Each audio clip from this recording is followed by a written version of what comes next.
जंगल में बारिश का महीना आने लगा था, इसलिए जंगल के सारे पंछी अपने अपने घर को बारिश से बचाने के लिए और मजबूत कर रहे थे और खाना भी इकट्ठा कर रहे थे।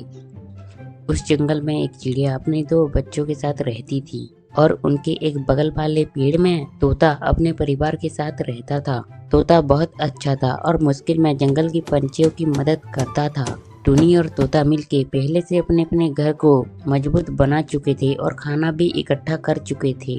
टुनी चिड़िया की दो बच्चे थे, उनमें से एक का नाम था टुन्नू और दूसरे का नाम था मुन्नू। टुन्नू बहुत दुष्ट था, वो टुनी चिड़िया की एक भी बात नहीं सुनता था। टुनी चिड़िया हर वक्त अपने छोटे बच्चे की फिक्र करती थी। एक दिन टुनी और उसके बच्चे सो के उठती हैं तो देखती हैं आसमान काले बादलों से ढक चुका था। जब टुनी का छोटा बच्चा ये देखता है तो वो कहता है, मम्मी, आज तो आसमान काले बादलों के कारण बहुत सुंदर दिख रहा है। मुझे लगता है बारिश होगा। अगर बारिश हुआ तो मैं बारिश के पानी में खूब नहाऊंगा। नहीं, कभी भी बारिश के पानी में मत नहाना, उससे जुकाम हो सकता है। माँ, मैं बारिश के पानी में नहीं नहाऊंगा, उससे मैं बीमार हो सकता हूँ। अरे मुन्नू तो बहुत डरपोक है भाई, बारिश के पानी में नहाने से जुकाम नहीं होता, मजा आता है। बच्चों, मेरी बात ध्यान से सुनो। नहीं, बारिश के पानी में कभी भी मत नहाना, उससे जुकाम हो सकता है। अगर तुम में से कोई भी बारिश के पानी में नहाएगा तो मुझसे बुरा कोई नहीं होगा। कुछ देर के बाद बारिश होने लगता है। टुन्नू बारिश में नहाना चाहता था, लेकिन टुन्नी उसे बारिश में नहाने से मना कर देती है। ज्यादा बारिश होने के कारण टुन्नी चिड़िया खाना लेने के लिए नहीं जाती है और जितना भी खाना घर में होता है वो लोग उसे खा के सो जाते हैं। सुबह से रात हो चुका था, लेकिन बारिश रुकने का नाम नहीं ले रहा था। तोता अपने घर में बैठ के बारिश का मजा ले रहा होता है। तब वो सोचता है, सुबह से लेके रात हो गया है, लेकिन फिर भी बारिश हो रहा है। टुनी और उसके बच्चे अच्छे तो होंगे। नहीं, मैं जाता हूँ और एक बार उनको देख के आता हूँ। अरे भैया, आप यहाँ? सब ठीक तो है? हाँ बहन, सब कुछ ठीक है। मैं तो तुम्हें और तुम्हारे बच्चों को देखने के लिए यहाँ आया था। भैया, आप चिंता मत कीजिए, हम सब ठीक हैं। हाँ, अगर तुम्हें खाने की जरूरत हो तो तुम मेरे घर में आके मेरा खाना ले सकते हो। बाहर इतनी तेजी से बारिश हो रहा है कि दाना खोजने में मुश्किल होगा, इसलिए मैं तुम्हें कह रहा हूँ। अरे नहीं भैया, मेरे पास भी अभी दाना और कुछ फल हैं। तो ठीक है टुनी बहन, मैं अब आता हूँ। तुम अच्छे से अपने बच्चों की ध्यान रखना और टुन्नू और मुन्नू को बाहर निकलने मत देना। टुनी और उसके बच्चे काफी थक गए थे, इसलिए जैसे ही मिट्टू जाता है वो सब सो जाती हैं। जब सुबह सुबह टुनी चिड़िया उठती है और देखती है आसमान साफ है। चलो कुछ खाना लेके आती हूँ, वरना फिर से बारिश हो जाएगा। जैसे ही टुनी खाना लेने के लिए घर से निकलती है, उसके पीछे पीछे टुन्नू भी खेलने चला जाता है। टुनी चिड़िया जब दाना लेके आ रही होती है, तब फिर से आसमान काले बादलों से ढक जाता है और बहुत तेजी से बारिश होने लगा था और हवा चलने लगा था। टुनी बहुत मुश्किल से घर में आती है और देखती है कि टुन्नू घर में नहीं होता है। मुन्नू, टुन्नू कहाँ गया? मम्मी, जब आप जा रहे थे तो आपके पीछे पीछे टुन्नू भैया भी खेलने के लिए चले गए। मैं उसको समझाने की काफी कोशिश की, लेकिन वो मेरी बात सुनते ही नहीं। बाहर जोर जोर से हवा चल रहा था और बारिश हो रहा था। टुनी को समझ नहीं आ रहा था कि वो अपने बच्चे को कैसे ढूंढे।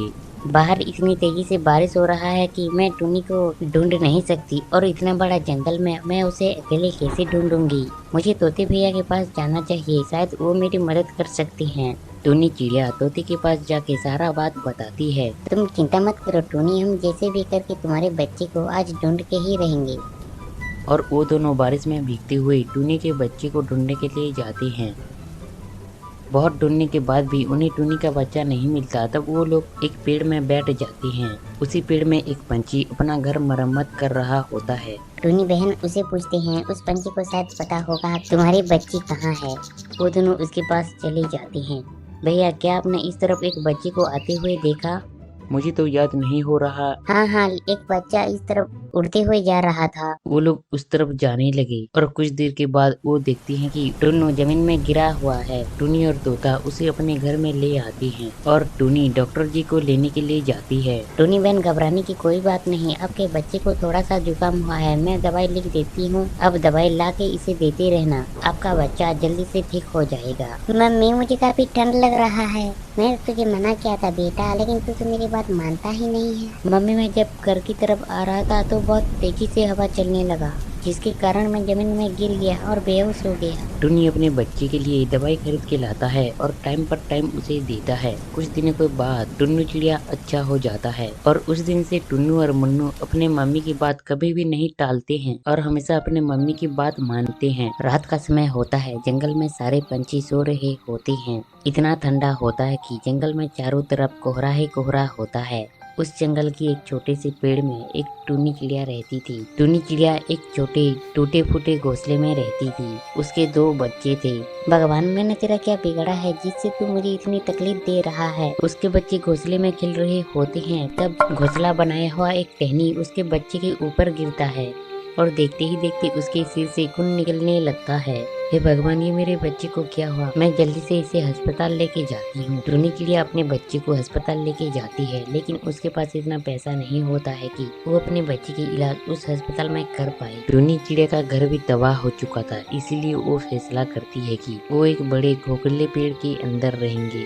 तभी उसका दूसरा बच्चा कहता है, मम्मी, मुझे काफी भूख लग रही है, मुझे कुछ खाने के लिए दो। बेटा, मेरे पास तो पैसा नहीं है, इसलिए मैं तेरे बड़े भाई को अस्पताल में एडमिट नहीं कर पाई और मैं तुझे कहाँ से खाना ला के दूंगी। रोते रोते वो तीनों सो जाते हैं, लेकिन टुन्नी चिड़िया को नींद नहीं लगती और वो खाने की तलाश में बाहर निकल जाती है। टुन्नी चिड़िया कलुआ कौवा के घर में जाती है। अरे ओ कलुआ भाई, दरवाजा खोलो, बाहर बहुत ठंडा है। क्या हुआ टुन्नी चिड़िया, तुम क्यों मुझे बुला रही हो? कलुआ भाई, अगर घर में कुछ खाने के लिए है तो वो मुझे दे दो, मेरे बच्चे बहुत भूखे हैं। कलुआ कौवा मन ही मन सोचता है, अगर इसे खाना दे दिया तो ये बार बार मेरे पास आएगी और मेरा जीना हराम कर देगी। ऐसा कह के कलुआ कौवा टुन्नी चिड़िया को झूठ बोलता है। टुन्नी बहन, मेरे पास खाना नहीं है, तुम जाके दूसरे किसी पंछी से मदद मांगो। उसके बाद टुन्नी चिड़िया मिट्टू के पास जाता है। मिट्टू भाई, मुझे कुछ खाने के लिए दे दो, मेरे बच्चे बहुत भूखे हैं। मिट्टू भाई, मैं क्या तुम्हारे घर में 2 दिन रह सकती हूँ? अरे नहीं टुन्नी, मेरे घर में तो मेहमान आने वाले हैं, इसीलिए मैं तुम्हें रहने के लिए मेरे घर में कमरा नहीं दे सकती। अब मैं क्या करूँ? कोई भी मेरी मदद नहीं कर रहा है। चलो आगे चल के देखती हूँ, शायद कोई मदद कर दे। टुन्नी जैसे ही थोड़ी देर आगे जाती है, उसे एक पंछी दिखाई देता है और उसे सारा बात बताती है। वो पंछी टुन्नी को उस घर के बारे में बता देती है। टुन्नी चिड़िया रात दिन एक करके उस घर की मरम्मत करती है। 2 दिन के बाद बहुत तेजी से बर्फ गिरने लगता है और ठंडी ठंडी हवा भी चलने लगता है। बच्चों, कोई भी घर से बाहर नहीं निकलेगा। सुना है 2 दिन तक ऐसे आंधी और तूफान चलता रहेगा और बाहर ठंडी भी काफी ज्यादा है, इसलिए बाहर मत निकलना। टुन्नी और उसके बच्चे खाना पीना खा के सो जाते हैं। टुन्नी जब सुबह उठती है और दाना लेने के लिए जंगल की तरफ जा रही होती है, तब वो जाते वक्त 2 पंछियों की बात सुनती है। अरे भैया, सुना है आज बहुत तेजी से हवा चलेगा और बर्फ भी ज्यादा गिरेगा। अरे हमें उससे क्या, हमारा घर तो बहुत मजबूत है।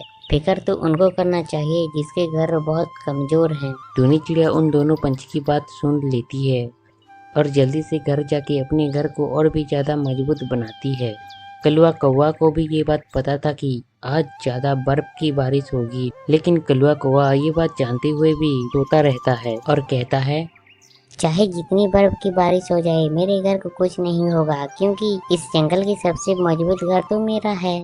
ऐसा कह के कौवा सो रहा होता है।